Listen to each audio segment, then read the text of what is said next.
This was the first Ferrari that I reviewed last year, guys, and it's the same car as well, believe it or not. And I feel emotional, man. I feel attached to this car. It's beautiful. I love it.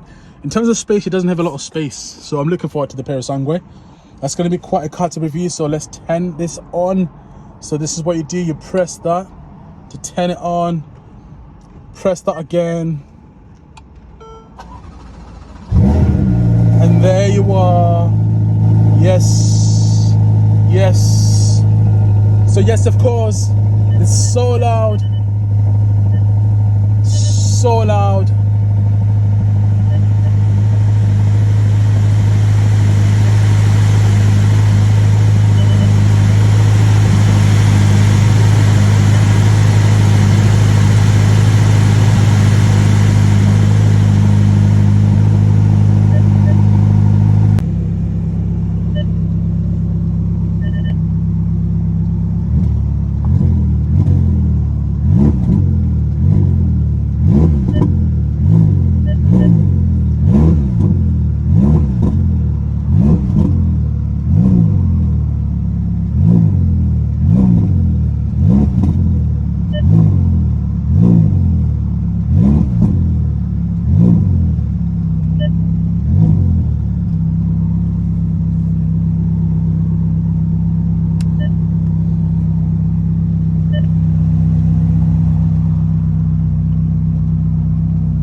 Boys, boy.